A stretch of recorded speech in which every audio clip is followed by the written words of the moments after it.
Մարտունու քաղաքապետ Ազնավուր Սաղյանը օգոստոսի 17-ին Մարտունի քաղաքի օրվան ընդառաջ մարտունեցիներին ոգևորելով ֆեյսբուքյան իր էջում գրել էր. «Ծանր օրեր շատ են եղել, բայց հենց այս օրը մեծագույն ապացույցն է, որ կյանքը եւ իրադարձություններն անկանխատեսելի են եւ երբեք վստահ չենք կարող ասել, թե ինչ կլինի վաղը»։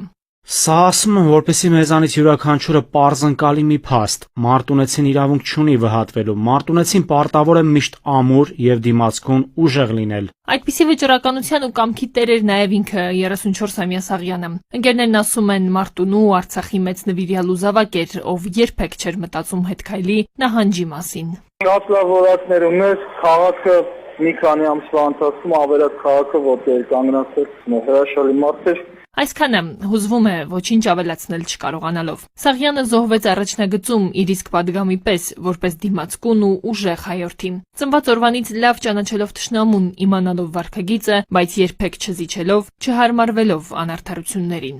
Ինքը մի տղա էր, որը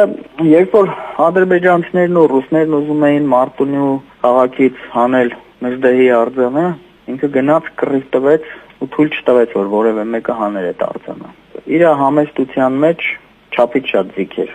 Ընկած տղաներից ամեն մեկը մի Ազնավուր էր, ամփոփում է խոսքը Սաղյանի ընկերը։ 10-ից ավել ընկերներ եմ կորցրել, ամեն մեկը մի Ազնավուր էր։ Սովի ու տարական անհրաժեշտության իրերի պակասը Արցախցուն չէր թուլացնում, որովհետև ծանր օրեր շատ են տեսել։ Հետո արկերի ու ռումբերի տակ պայքարը շարունակվեց։ Անկախ քաղաքական հանգամանքների ու որոշումների դասավորությունից Արցախում Սաղյանի պես բազմաթիվ հայեր են կյանք տվել հանուն միթիզ Արցախի, ապրելով արժանապատիվ կյանքով սեփական հողում, բայց եւ այդ հողի համար երբեք չխնայելով կյանքը։ Այդպիսին է Արցախցին, արկերի ու ռումբերի ձայներին ծանոթ, անկանխատեսելի ճակատագրով կռվող ու մարտնչող, նվիրյալ հայ, որին մնացած հավատավոր հայորդիներից առանձնացնել, տարբերել պետք չէ։